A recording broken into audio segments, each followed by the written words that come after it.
Okay, I'm trying this again after my last attempt apparently did not have working audio. So I'm hoping that this time will be a bit better. If it is not working well, feel free to let me know. Um, so I am here to talk about something called terminal phase.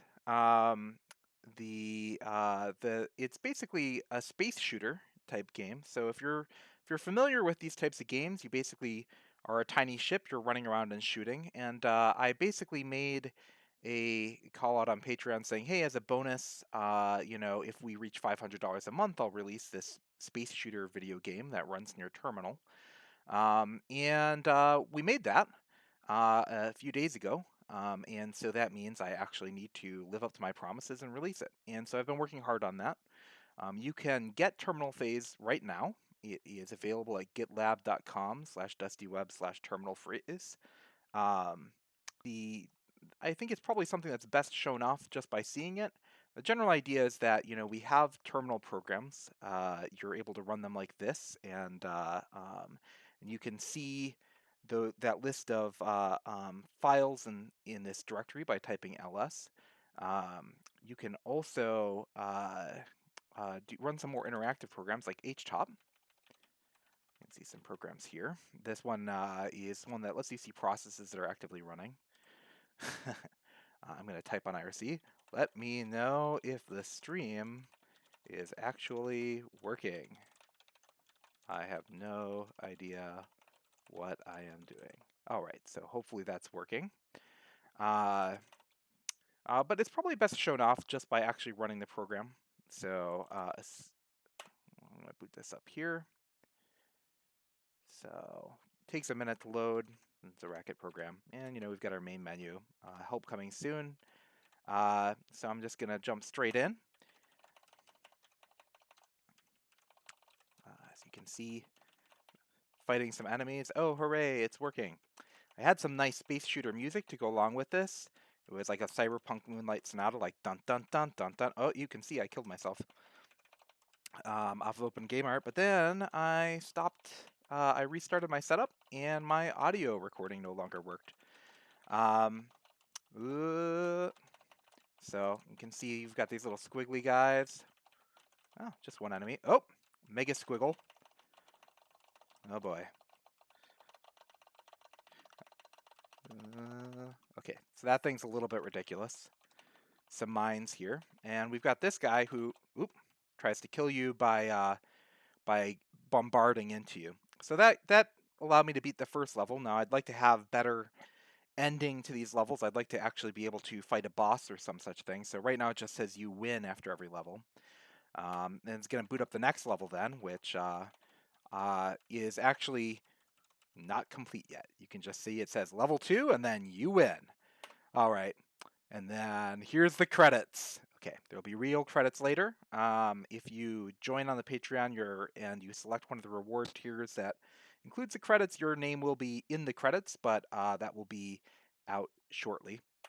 As we can see, oh yes, yes it is.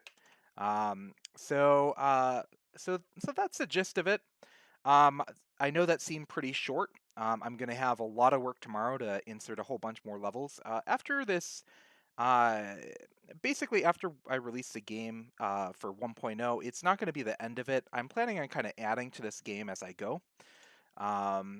But for now, I just wanted to kind of be able to make sure that I had a game that was fully functioning, and the nice idea is that assuming the funding keeps coming in on Patreon, I can just kind of add to this stuff over time. Now I said this is a terminal program, which means that it can run on multiple terminals. So here is one called Cool Retro Term. I'm gonna boot this up here, and I'm gonna start.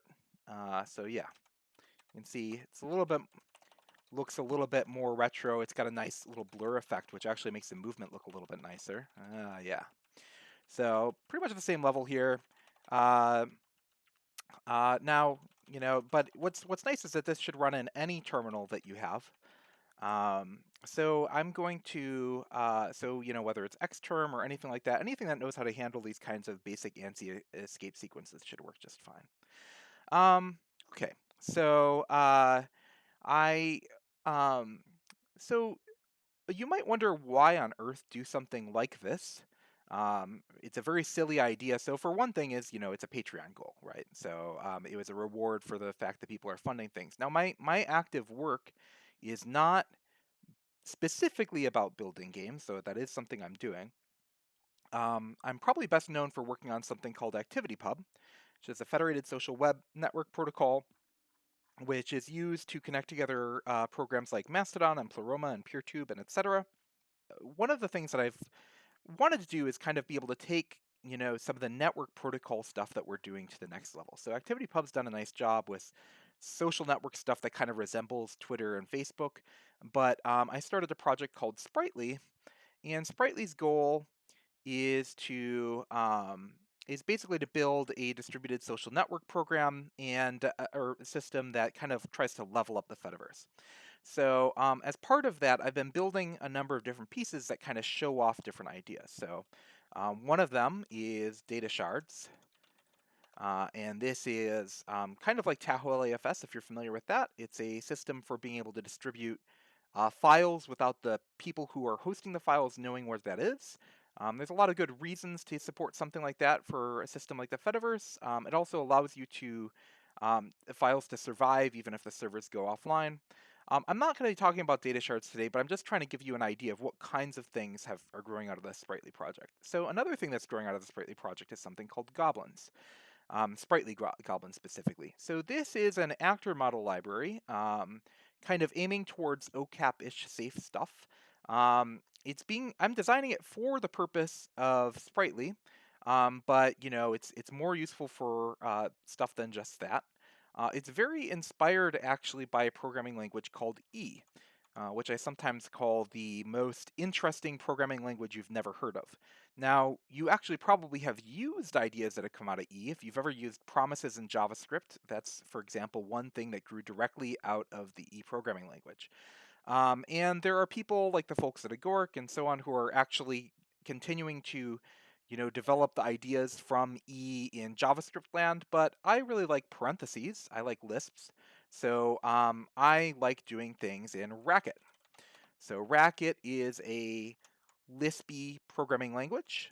Here you can see some Racket programs from the Racket homepage.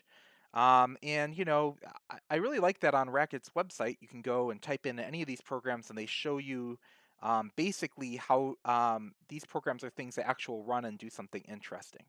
Um, Now, I kind of think of Racket as kind of the Python of Lisps. Well, what on earth do I mean by that? Because, it certainly doesn't look like Python syntax. Well, Racket does allow you to change syntax, so we could actually build something that looks completely un-Lisp-like. So here's a data log program written in Racket, and you can see that doesn't really look much like Lisp, but the rest of these look a lot like Lisp, with this one kind of being in between. Racket is kind of advertises itself as a programming language, a programmable programming language. But what I really find interesting about it is actually that it's so batteries included that you can do a lot of useful things pretty much immediately and in short work. So Sprightly and Sprightly Goblins, I actually take advantage of a lot of the nice features of Racket. But I haven't really described, how any of this stuff works. So I'm going to put a pause button on that and say, I'd like to show you some changing some stuff directly uh, in uh, in the game. But let's start out by actually changing a level. So, what does a level look like? Well, that looks terrible, right? I'm using Emacs right here right now, and what I'm gonna do is go options, line wrapping in the buffer, truncate line lines. Okay, now we can see this. This looks right. And now if you notice this, this is split up into three sections. I'm not gonna. I'm gonna start out by explaining this middle section, and it should be pretty obvious because this middle section should look an awful lot like the game, right? In fact, it looks exactly like the game almost.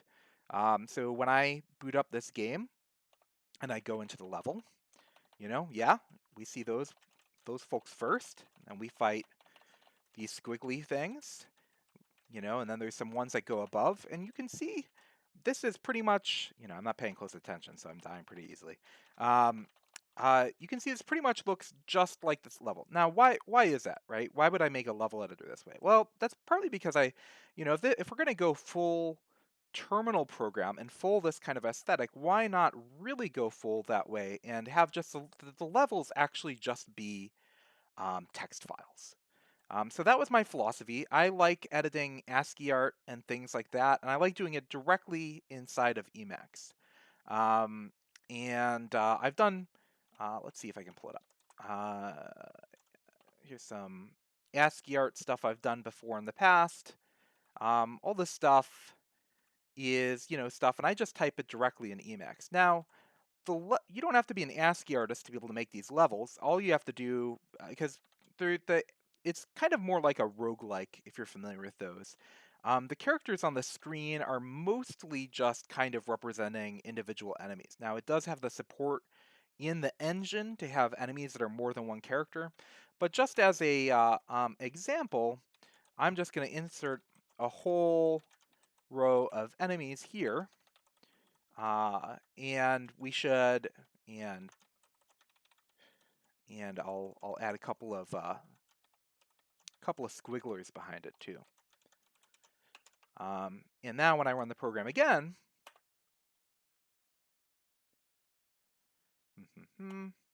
as you can see, those enemies show up immediately, right? So it's really easy to make levels.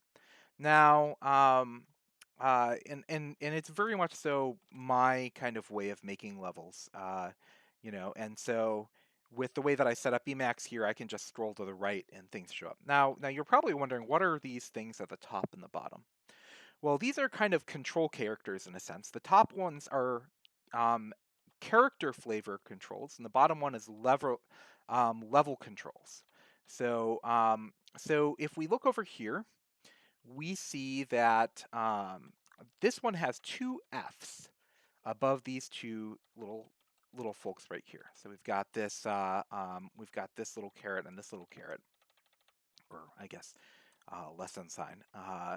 And I've marked these as F. Now I'm gonna change something. Um, so what these do is that actually these flavor the first non-space characters that are on there.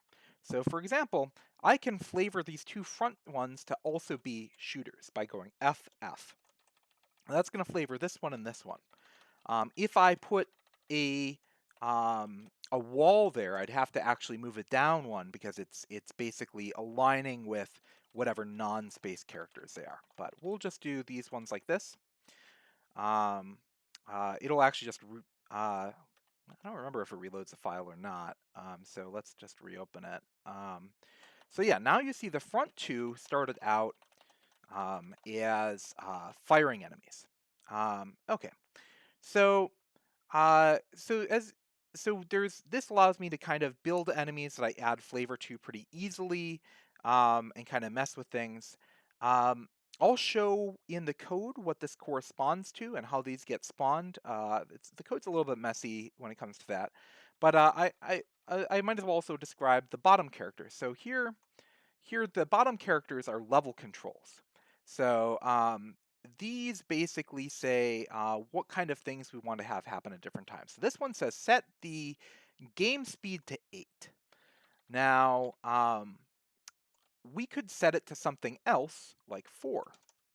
Now when I play the game, it's going to start up, I gotta restart it, it's going to start up significantly faster. Oh, maybe that wasn't that much faster. Let's try it at 2. Might not have been as noticeable. All right. All right, now this is roaringly going faster. And actually, you can see some goofiness in this design is that although it's really weird, right? Like these characters are suddenly going faster than the terrain. And then they slowed down there for a moment. Well, the reason they slowed down, there's another control character later. I started out at 8, which means that the terrain only moves every 8 frames. Later on, I switch it from 7 to 6 to speed things up so that the terrain moves every 6 frames. And that's partly because I wanted to capture a weird effect that I had figured out I could make with these things when it was at 6 frames per second. But in general, I think there will be some levels where a large portion of what you do is actually navigate terrain at high speed. And so we can try doing that right now. Well, I guess I'll say, there are other characters you can put in here. So if we put an L, that'll make it loop infinitely. So let's try opening up another one of these levels. So I have some level tests here where we can show off some things. So I guess one thing we didn't really talk about was what kind of enemies there are in here. So, I mean, you saw some of them, but we've got things like turrets. So I can open the turret level. I'm going to open it up at devel, terminal phase, level tests, turrets.txt. Okay. And now, make this a bit bigger. See, this one really focuses on having a bunch of turrets. So these are test files that I made to be able to make sure that things work nicely. Now, something you might observe about the design of this is that the idea of doing a space shooter on a grid is kind of weird. And it's kind of weird for a number of reasons. So in most games, what we do is we'd have a camera. And that camera would move things, would move along this entire area, including the ship. The ship would basically be locked to the camera so that it's moving alongside the camera, but there would be, the coordinate space would actually be basically, this much larger space than actually just whatever grid it is. The way I did things in terminal phase instead is that it's actually tricky. The terrain is actually just moving off the page effectively. And the reason the terrain is moving off and to the left, and there's kind of only this world of this space, is because of movement. So I had to pull off a bunch of tricks to be able to make movement in this game feel fluid.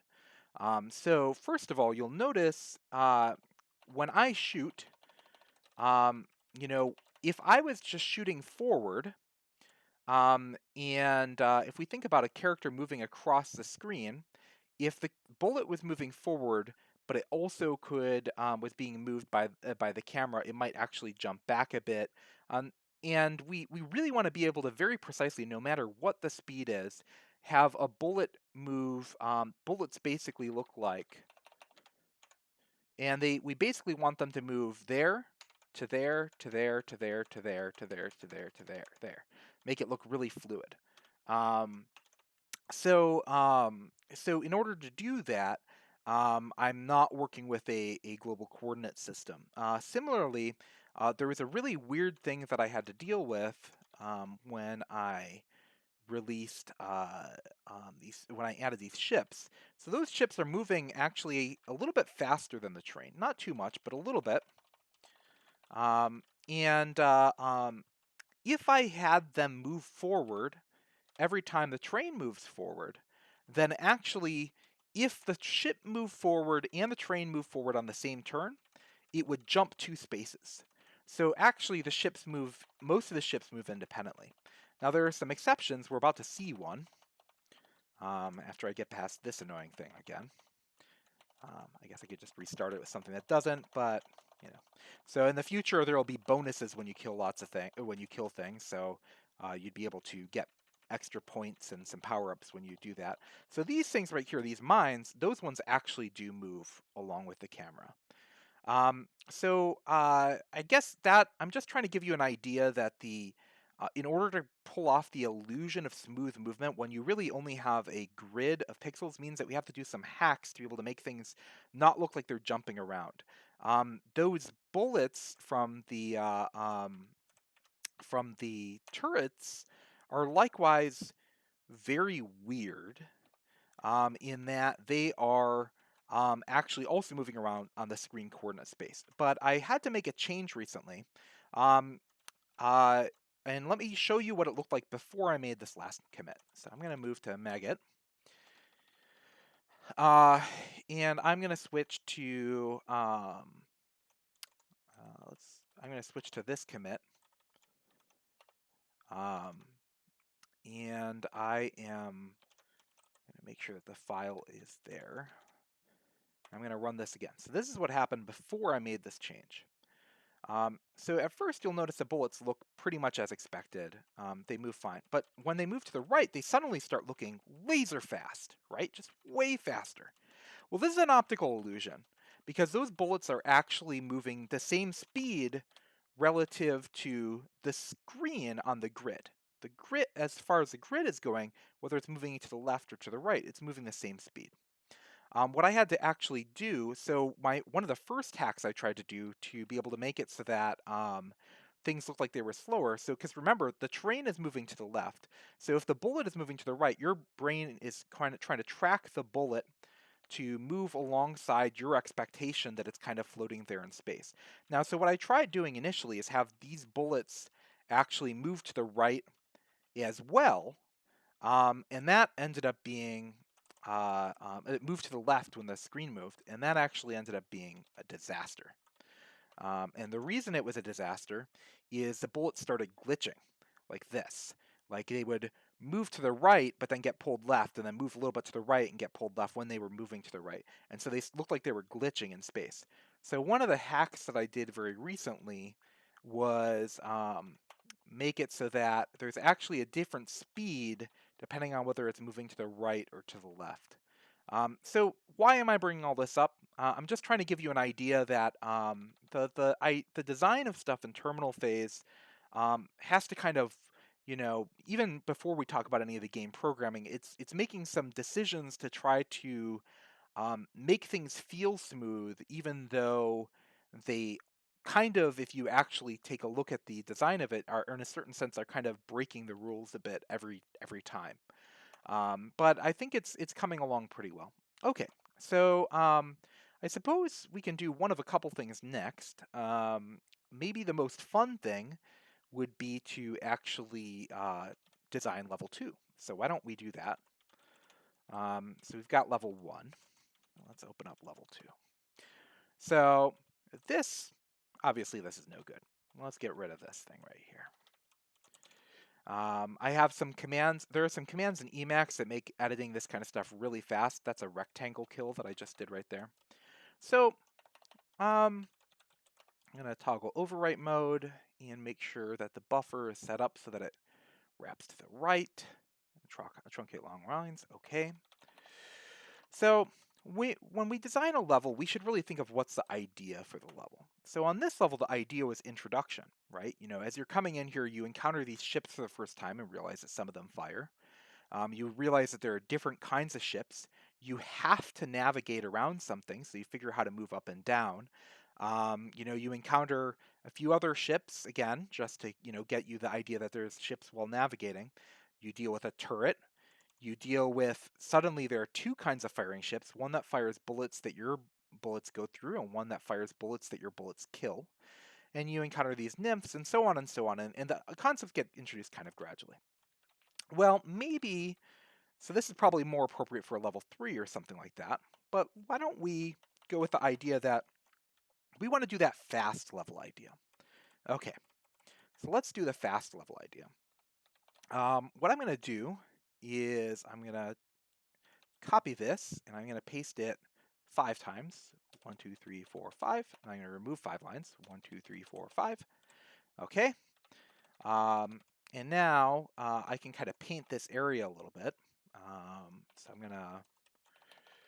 I can do this. I've got override mode turned on, and I can just kind of draw in a shape, right? So I can, in this level, we want to make the user feel a bit constrained, right? So we are going to first put them into this tight area, which will then move down a bit, maybe. We will insert a mine, a few mines they have to deal with. And then we could continue with this idea. I think maybe a thing that could be fun is if, and oh, these don't mean anything anymore. What if this level got really hectic in terms of, so I'm just going to make one row that I put a bunch of characters in so I can just kind of paint out an empty space. Okay. Now that I've done that, I can move over here, kill that line, insert another one, insert another one. Now we've got 3 lines. That'll make this a little bit faster. Okay, now we can make something that's really interesting to navigate through. So let's start out the speed at 8. And when we get over here, we'll have some tight passageways that the user has to go through. So we'll make this suddenly very thin, and then the user has to move up a bit. Maybe the area splits in 2. Or maybe this is just pretty good. So, oh man, did I choose a really boring level design to show off live? Probably. So I'm going to do one more thing, which is I'm going to increase the speed as the level goes on. So we've got enough of a long space here where, I'm just going to increase the speed. So as the level goes on, these spaces will become harder and harder to deal with because you're going to have to start moving very fast through them. And the way we're going to do that is just by basically really increasing the frames. So I'm not really doing too much with enemies on this level. So we're going to move it from 8 to suddenly things feel like they're starting to speed up at 7, and then at 6, and then at 5, and then at 4, and then at 3, and that'll probably be pretty fast. We'll go to all the way up to 2 maybe, and let's see what that's like.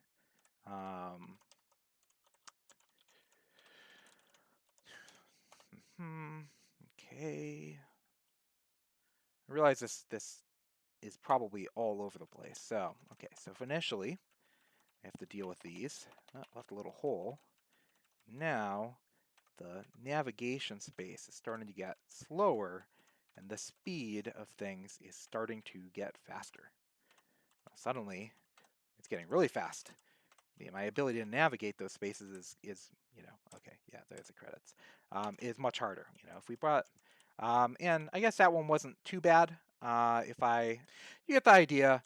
The idea is basically you just kind of paint this stuff in text, and you can kind of mess with things as you go. So this probably isn't the best level 2, but the idea of being able to race through things is pretty good. I did make another one of these, which actually probably is a bit better for that.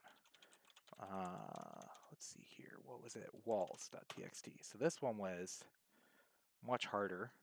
And I kind of went through that full idea. So we fight these things at first. And then this gets much more intense.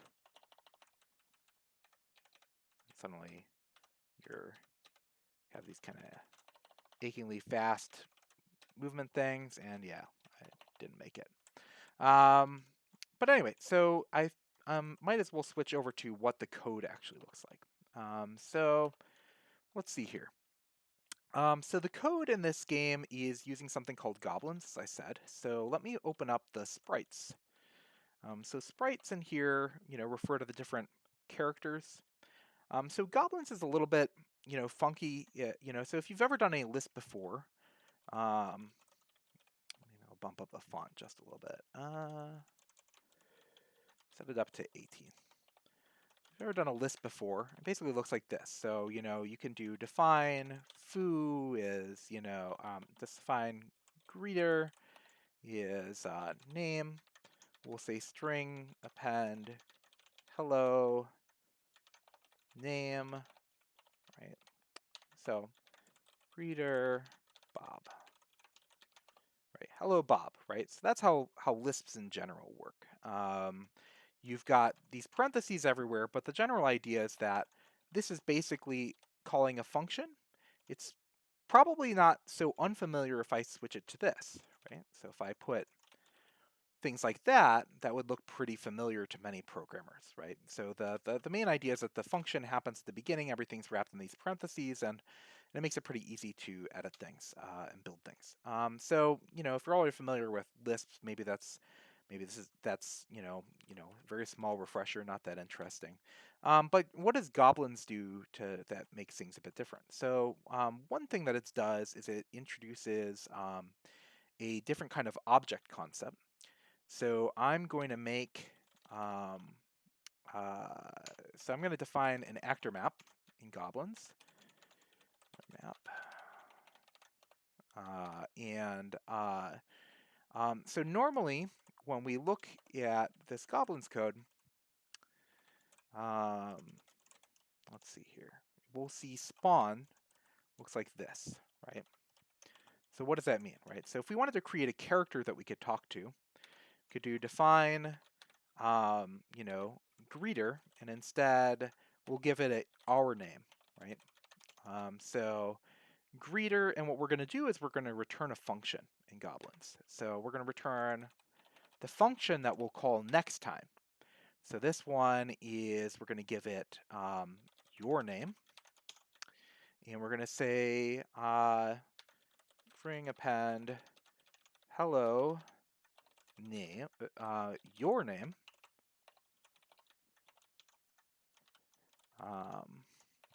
I am, and then we're going to do our name, right? Now, if we were in a goblin's environment, we could just type it like this. We could type spawn, countdown, initial health.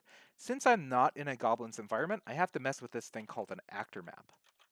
So actor map spawn, AM, and I'm going to do a greeter. And then I can pass in the first argument, which is basically, so this is basically its constructor. As a convention, goblins constructors, we have start with this caret. We call that a hard hat, or I call that hard hat because almost nobody else is using goblins. So we're going to call this thing Alice, and greeter arity mismatch. I screwed it up. So greeter gets something actually implicitly. There's an initial argument. It's called become. We're going to ignore it. It's pronounced become. And just for the moment, we're going to spawn this thing. Now, what you notice is that it returns a reference to something that's a greeter. Okay. Let's bind that to something. So now, if we were in a goblin's environment, we could just do this. Our greeter,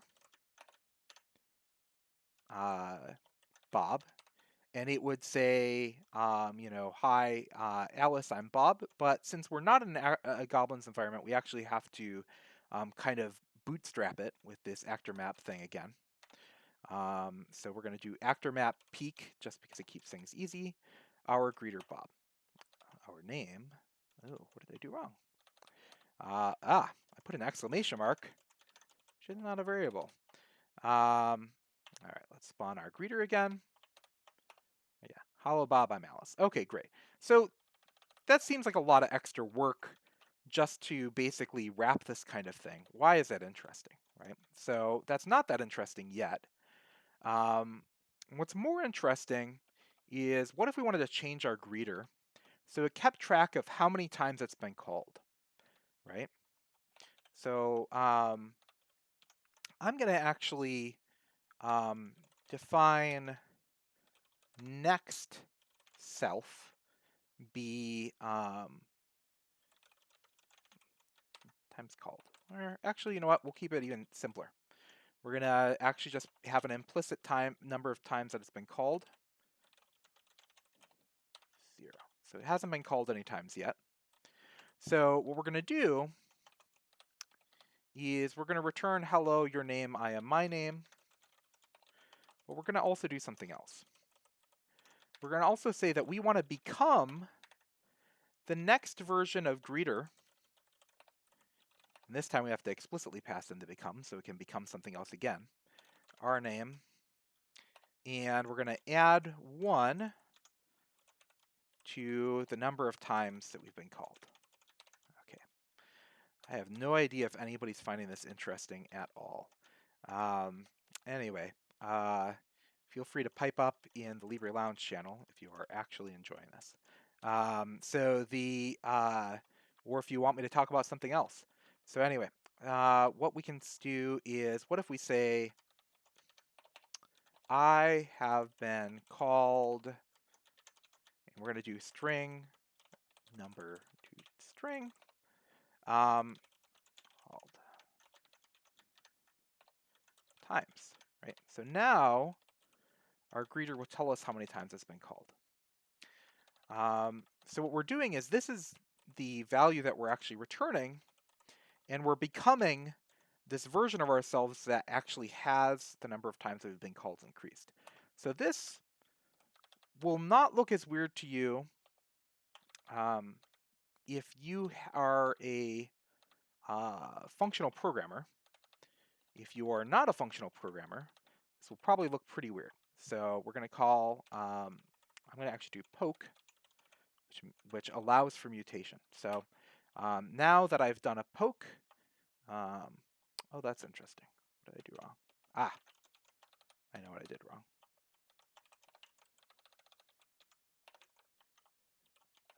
There we go. That's it. So it's been called 0 times, been called 1 times, 2 times, 3 times, 4 times. So we've basically created a way to semi-functionally update ourselves. So this kind of looks like functional programming, right? You have, what we're doing is, we're not just returning the value that we'd like to return, we're also specifying a way to become something else. And this become capability really only applies to this greeter that we've made, specifically this our greeter. If we made a different greeter, they couldn't use their become to make you become something else. So that's a capability. So what do we want to do here? So this probably, what's more interesting is when you see that I can do this actor peak. It'll say I've done it called 6 times, but if I call it again, it says 6 times again. Why is this? Why is it saying actor poke and actor peak? So if I use actor turn instead, you'll see it says, hello Bob, I'm Alice, I've been called 6 times, and it also returns a transactor map in these 2 empty lists. What the transactor map does is, Goblins is actually semi-functional in that when you make these updates to things, it actually does not automatically commits them. It returns a transaction that you can then choose whether or not you want to commit. So what we could do, and I haven't done it yet, I did a little test of it, is we could actually make it terminal phase so that whenever we make an update to the game, we are able to, we don't necessarily commit it immediately, we can actually return to the old state. So we could basically institute a time-traveling debugger where if something weird happened like 3 seconds ago, you could just rewind time. So that, I think, is a pretty cool feature of Goblins itself, and it helps explain why we do this weird become thing. So we could have just actually mutated a variable called times called using scheme set operator. Add 1 times called. We could have done that and then gotten rid of this whole become thing. But the advantage of doing this become thing is that actually we're not actually changing ourselves. Well, there is another thing we can do, which is we can spawn cells. But I'm actually worrying, I'm going a little bit too deep here. I'm not actually explaining how terminal phase itself works. I'm kind of explaining goblins. I guess since I've started explaining goblins, I'll just mention a couple more things that are interesting about it. One thing that is interesting is that it is designed for asynchronous programming. So even though all the stuff that's happening in terminal phase is very based around basically immediate calls, where you do something immediate with an object that's here, you can actually send messages to objects that are resolved asynchronously. But that'll have to wait for a future video.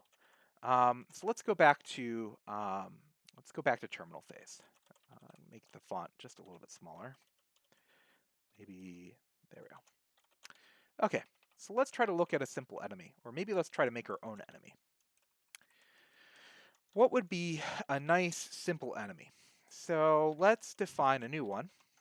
We'll just call it ominous hover.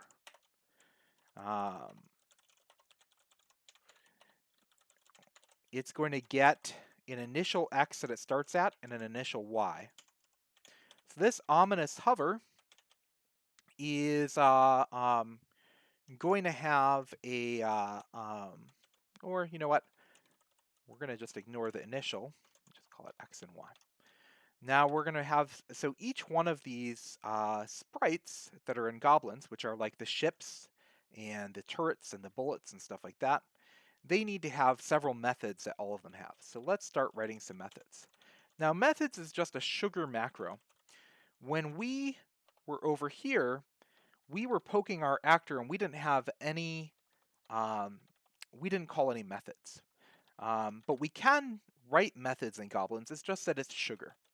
So an example is I could say define a friend and greet says hi there and goodbye, you know, goodbye friend, right? So now, oh, methods.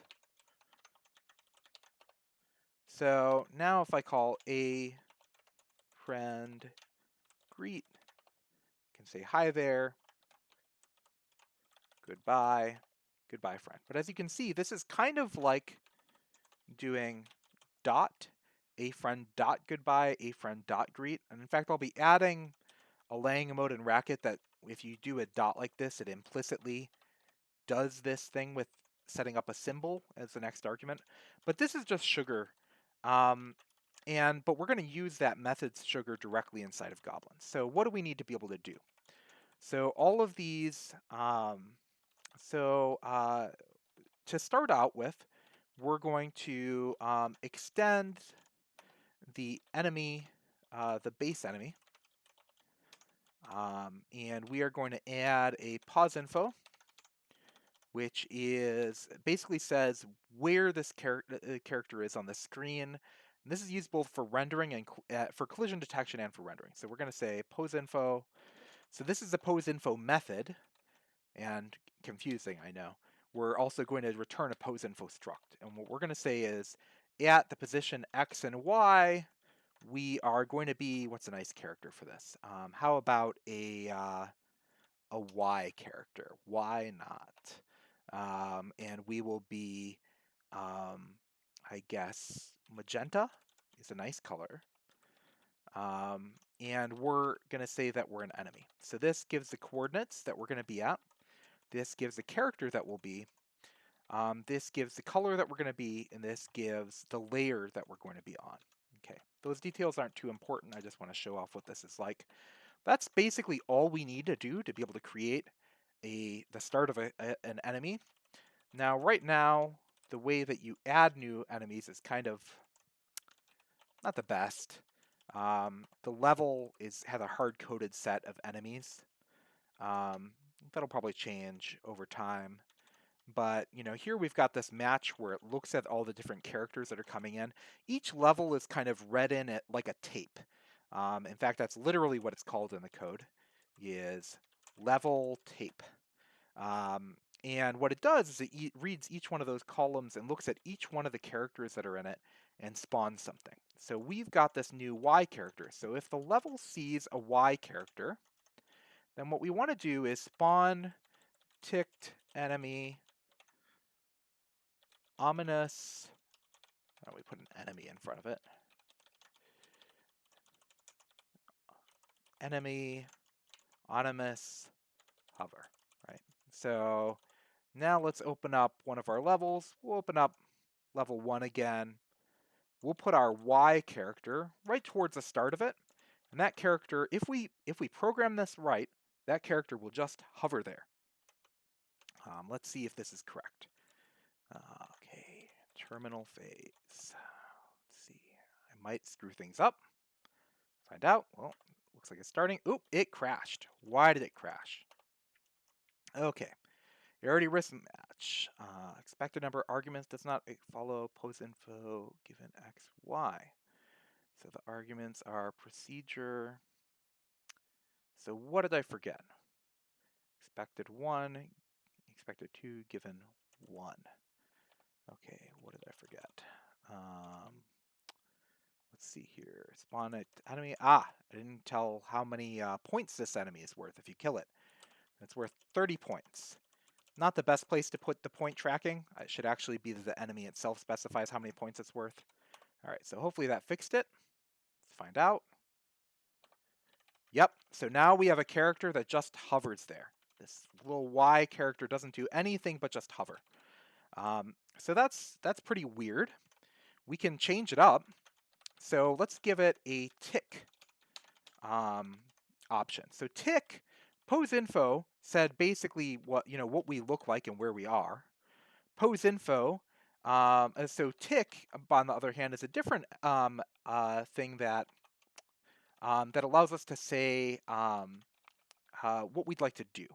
So maybe actually, I'm going to do something where I'm going to do define next. I'm going to say we're going to make it so that we actually change what our x is over time. We're going to start it off with the x that got passed in, but every time that we tick, we're actually going to increase our x, or actually maybe our y. We're going to increase our y by 1, and then we'll wrap around the screen. So we do it like this. So we're going to do modulo so that it wraps around. We're going to do modulo. I'm really bad at remembering how to do this. Add 1 to y. And we are going to do that for the level height, right? So we're going to become our next version of ourselves, but we need to become that. So this says, I'm going to become the next version of myself where my Y character is actually increased by 1, but it'll wrap around, don't worry. Does it work? Let's find out. It'll probably wrap around very fast because it's going to be ticking very fast. Let's find out if this works. Yep, there it goes.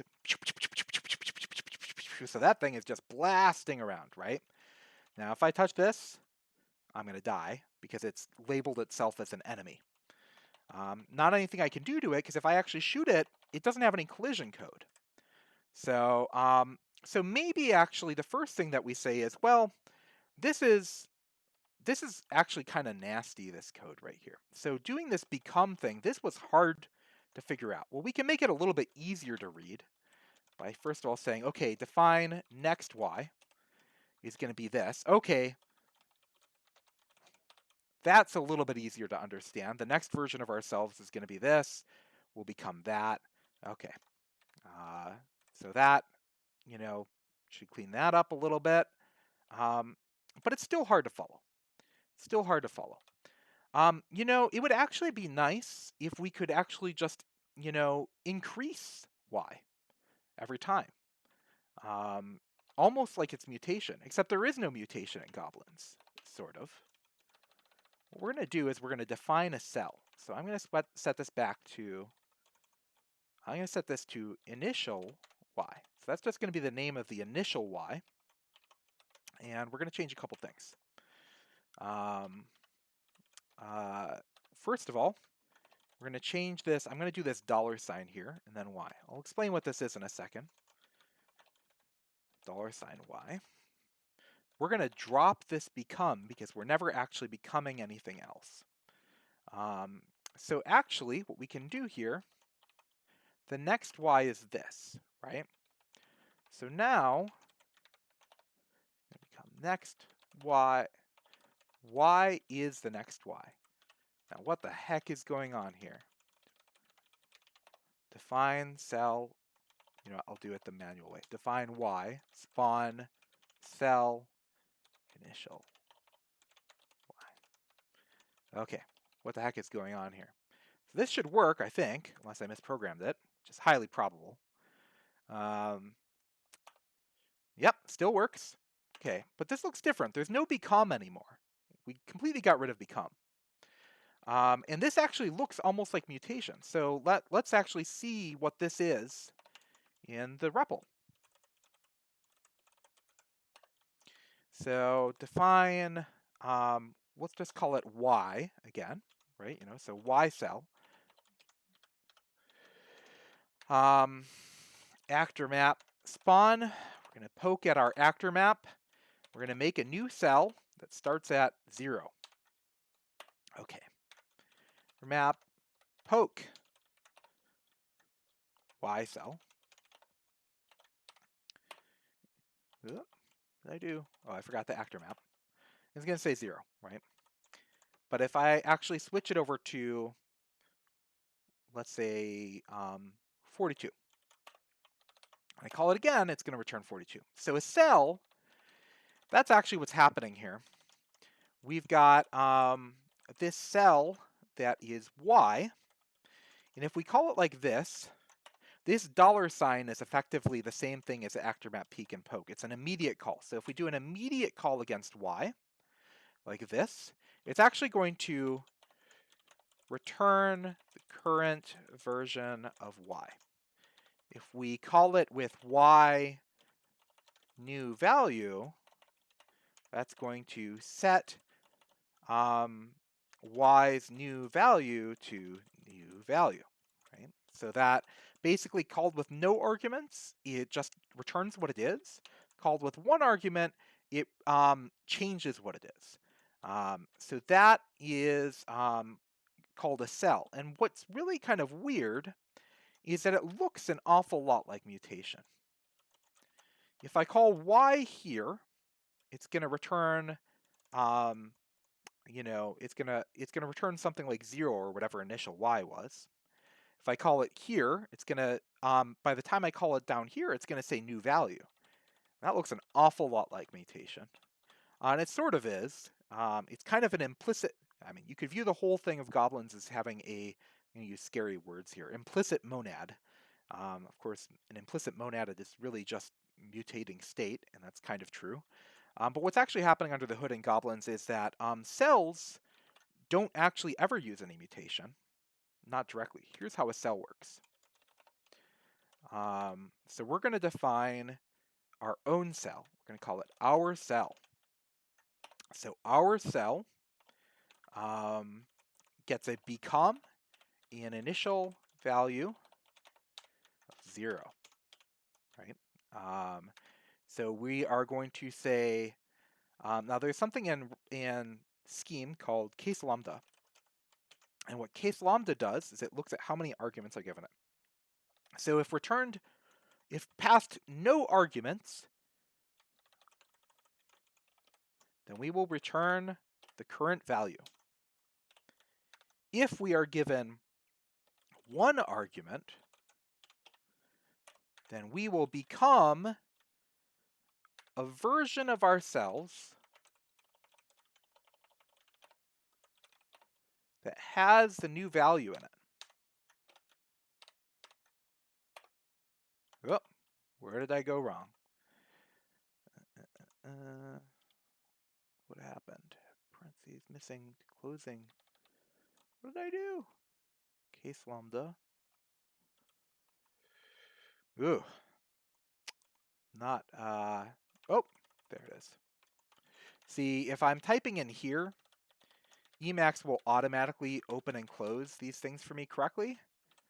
For some reason at the REPL and racket mode, it doesn't do that, so it's much easier to get parenthesis matching errors. So, okay. That's our new cell. So we're gonna, again, we're just showing off in an actor map, showing off how to make something. So actor map, well, actually we can do the same thing we did before, where we defined a cell. So let's define Y cell using our cell instead. And then run the same code. So actor map poke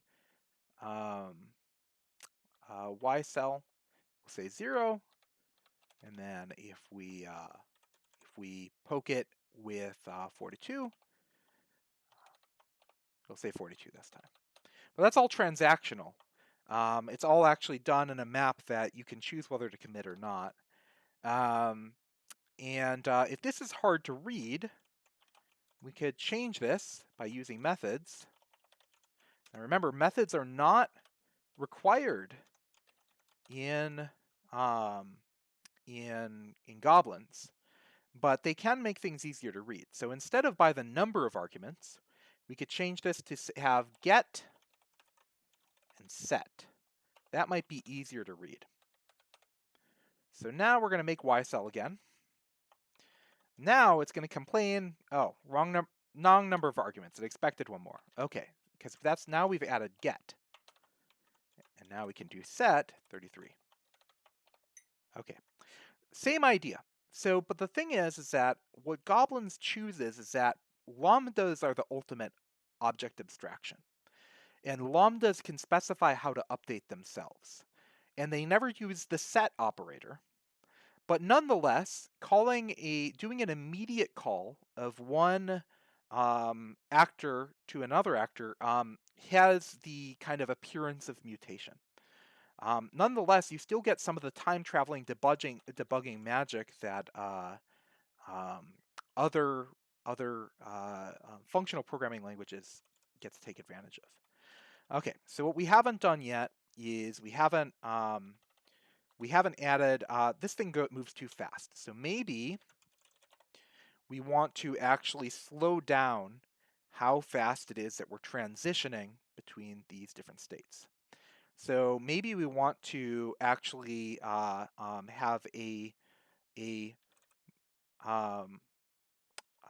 let's make a base ship be these. But let's make two variants of this ship. Let's make one that is first I'll just show you basically the very same thing, which is moving ship. Moving is methods extends base ship. Okay, that's going to be exactly the same as if I just did the base ship. What extends basically does is we will try to call any of our methods, and if they don't work, we move on to extends, whatever extends is. So that's the very simple way that we actually have this object abstraction for overloading methods. So we're going to add, when it's in the moving state, we're going to include this code, the tick code. That's not going to be in the base one anymore. That's only going to be when we're in the moving state. So here is where we update y. But we're going to add another thing, which is we're going to become waiting. What is this? What is waiting? We are building a state machine here. Waiting is going to be a procedure, and it is going to take one argument, which is how many steps it's going to wait for. Say 4 steps. And this will be also extend base ship. Now both of these share the poseInfo method. We are, I will read and reply to that later.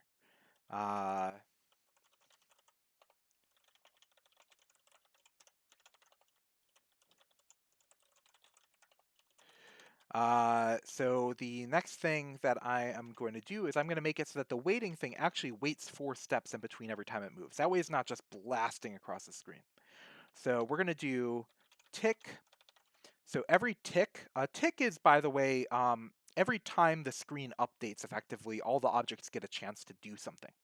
So what we're going to do is every tick, we are going to, so if steps is 0, then we're going to become moving. And if it's not 0, then we're going to become waiting sub 1 steps. So we're going to become a version of ourselves, a version of waiting that's one less. So basically, this magic right here should make it so that it moves every 4 steps, but not all the time. And actually, we'll make it slower. We'll make it 8 so that it's not just blasting across the screen. And we're going to say our initial step self is waiting. Okay. Let's see if this works. Lord, I hope it does. This is real life stuff. Ah, look! Much slower now. Much easier to get a sense of what's going on. Now, you'll notice that it disappears. Why does it disappear? So actually, that's probably incorrect. I probably should not. So this gives us some information that the way that I put the level code, there is a rendering layer order.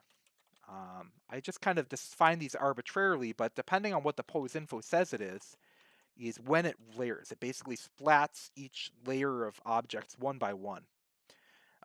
So right now the terrain renders pretty late, right before the player. That doesn't seem to be appropriate. So why don't we actually have the terrain render before the enemy? And I don't know, put the bullets before these things, or maybe after these things. I don't really know. Whatever.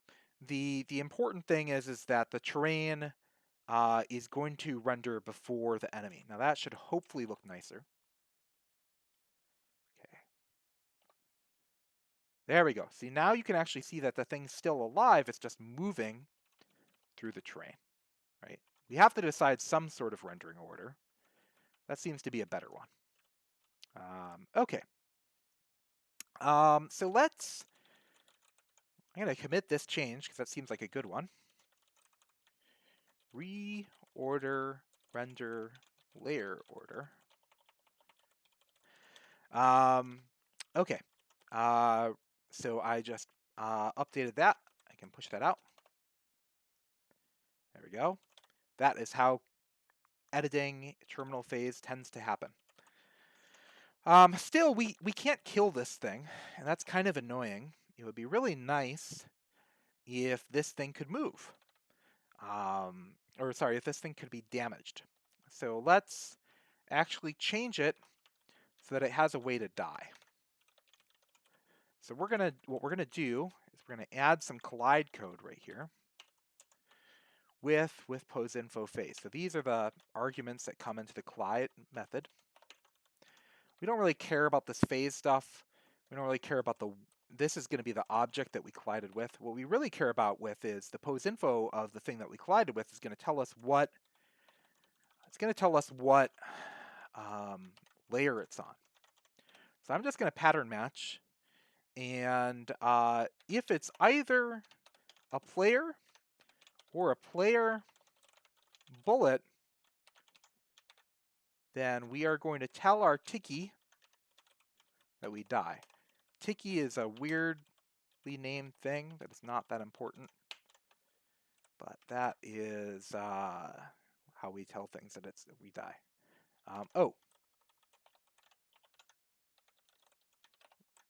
And we died because the player killed us, so let's give it some points. Okay. Now, you can see this thing. Oop, I did something wrong.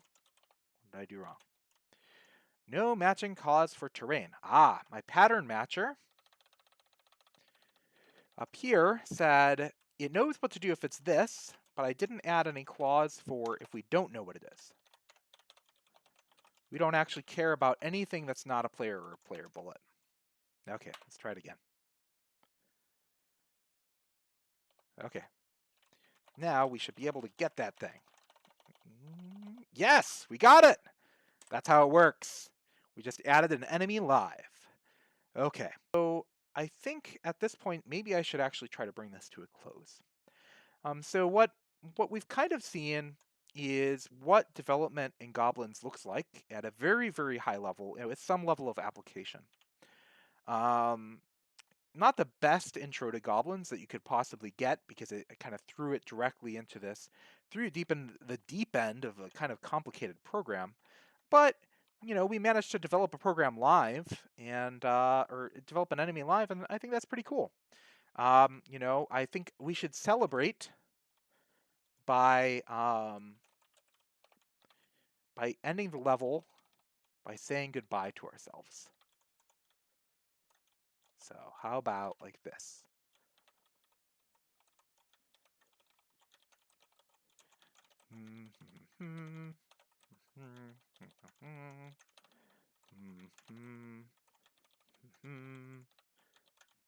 Put some characters here.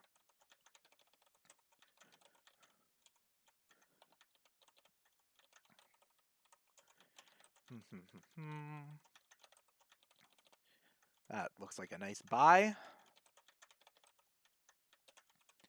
Save that.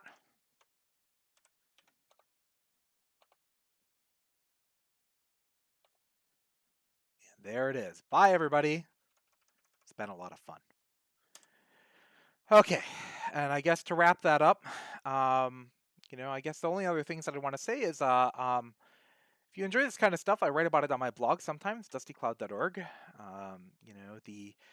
Also, my friend Serge Ruklowski and I run a podcast called Libre Lounge, where we give, more discussions about all this kind of stuff. You can also follow me on the Fediverse at octodon.social, at cwebber, on Twitter at twitter.com/dustyweb. If you want to support this kind of stuff, I am at patreon.com/cwebber. I don't know if anybody got anything out of this. At least somebody's semi-paying attention. I haven't been using, so that's the first question. Hooray! Star Fox asks, have you been using artist mode for these maps, DustyWeb? And the answer is no. So for those who don't know, artist mode is a mode in Emacs that lets you draw in some interesting ways. You can draw with lines. You can draw with rectangles. You can draw with ellipses. And I don't use any of that stuff. But it's cool that it exists. I just type stuff in. Ooh, looks terrible. Gotta set that back. The way and that's actually how I do all my ASCII art. All my ASCII art, I just type it in. So if I want to do something, like, I don't know, maybe I should just mutate something. So if I wanted to, add something like a moon to this, I just type it in. So let's see here. There we go. There we go. That's a nice little moon. But I have a pretty good sense of what characters do what to be able to make things in ASCII art, and Terminal Phase really doesn't have that much ASCII art. So all I use is basically I turn Emacs on overwrite mode, so I can just, it's basically the same as insert. Emacs has its own names for everything. But it's basically just inserting characters. So I do that. I do use, the only other special thing I use in Emacs is this rectangle kill and insert thing. So if I wanted to remove that by thing, just say, you know what, I don't actually like any of that. You can just do that. If I wanted to duplicate this, so you have to fight 3 of these in a row, I could just do, there we go. There we go. Something like that. Other than that, it's just typing it in. Type, type, type, type, type, type, type. Yeah. Oh, hi, Jacob. Nice to see you on the stream. So yeah, so that's pretty much it. Let me think. I guess the only other thing I'll say at this point is that I have a tendency to look like I'm just completely chaotic, and this stream probably has given you that impression. This talk went all over the place. Um, and what's the name of that? Oh, Das Herd. Devel Das Herd. So, um, so actually, this stuff has some precedence. So, for my spouse, Morgan Lemmer-Webber, and I's 10th anniversary, I made this little animation of these teacups. Let's just be weird together, which is actually based off of a piece of artwork we made together. So I did that secretly on our 10th anniversary while she was driving, and I told her I had urgent client work, and the client work was actually making something for our 10th anniversary. And that was actually my first experiment in where I wasn't actually even trying to play around with goblins at that point. I actually was trying to take a break from what I was then calling goblins, the previous version of it, and just do some game programming and also build this nice little thing for Morgan and I for our anniversary. And I actually but in writing this and studying Jay McCarthy's DOS library, which is really interesting, um, the delimited continuation based operating system simulator, it gave me a lot of ideas. I ended up making one called DOS Herd. I'm not even going to show you it. It's not worth using anymore, but that became a pre-inspiration to sprightly goblins. But actually, I didn't really talk about the other libraries I used aside from goblins to make terminal phase. There's really a couple. So Lux is also by Jay McCarthy, and this is basically a core game engine loop, and that's pretty much all it is. It's just a game engine loop. If you've used Racket's Big Bang or How to Design Programs Universe, uh, it's pretty much like that, but for grown-ups is how it's been described. And by that, it has kind of a number of the training wheels, and by training wheels, we mean contracts, taken off for speed and other error checking things. And it's kind of written not just for kids. So Racket comes with a game engine called Big Bang, which is really nice. It's actually made for middle schoolers to teach them how to do programs. And it's pretty cool. And Lux is basically kind of a quote unquote grown up version of it, but I didn't find these docs very helpful. I found them very overwhelming and hard to follow. The general idea in Lux is that you're kind of functionally folding over some sort of program structure, which is, I guess, a whole bunch of word salad probably. The what I would say is if you use aside from Lux, so Lux, the best way to learn Lux is actually to look at the examples in the Lux repository. Um, there is one called Lux. Um, there's a couple of them. There's a spin one, which is pretty helpful, and then the other library that I used for this was Rart. And Rart is a Racket ANSI or ASCII or even Unicode art library, and it does ANSI escape codes to be able to do all sorts of stuff. And if you've ever used Racket's Pict, which is really nice, uh, um, Pict is a functional picture combinator library where you build things up by combining together functions. And Rart is exactly that, but for ASCII art. And this project, and also the thing that I showed you for Morgan, that I did with for Morgan and I's anniversary, would not have been possible without Rart. It's just really wonderful. And it's also by Jay McCarthy. Jay McCarthy has kind of this Jay McCarthy stack. If you wanted to do 2D graphical stuff, there's a really nice Mode Lambda, the best 2D graphics of the 90s today. Mode Lambda is kind of where you want to go. Another thing that it's also, these things could really use tutorials. Again, I recommend looking at the examples in the documentation. But this is actually borrows a lot of ideas from the way that the Super Nintendo rendered things, including not only rendering 2D sprites, but it also renders has that kind of 2.5D plane that was used in things like Mario Kart called um, Mode 7 graphics. But it has something like that that's exposed directly in the library. So I recommend that if you want to take a look at building 2D games with Racket. Combine Mode, Lambda, and Lux.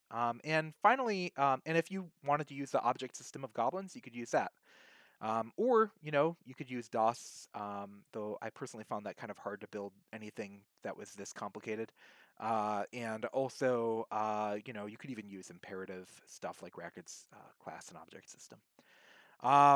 I guess the only other thing that I'd show off at this point is I made a little thing for my friends at Software Freedom Conservancy. Let's see if it's still online.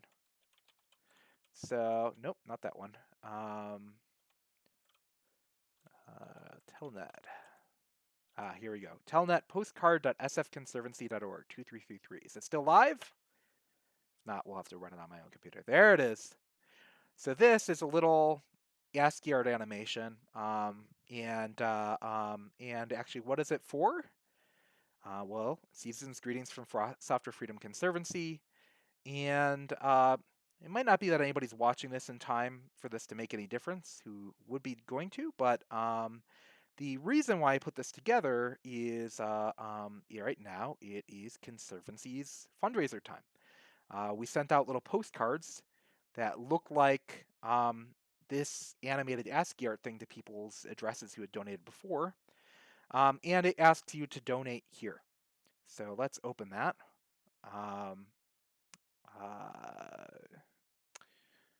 Just tear that out over. Whoop, open in new window. So here we go. So my friends at Conservancy, they're trying to finish up their campaign. They've got a few $1,000s left to go, and it's running through tomorrow. If you are watching this, and just in general, I really recommend supporting Conservancy. They support so many great projects. If you look through here, you'll certainly find things that you like and use. I mean, you almost certainly use Git. And there's just a lot of other things too.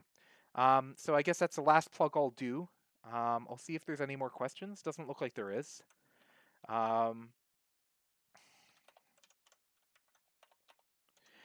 So I guess with that, I'll say goodbye. I hope you enjoyed this. If you did enjoy this, I know this was kind of long. Please let me know. It will help me know whether or not I should ever make something like it again.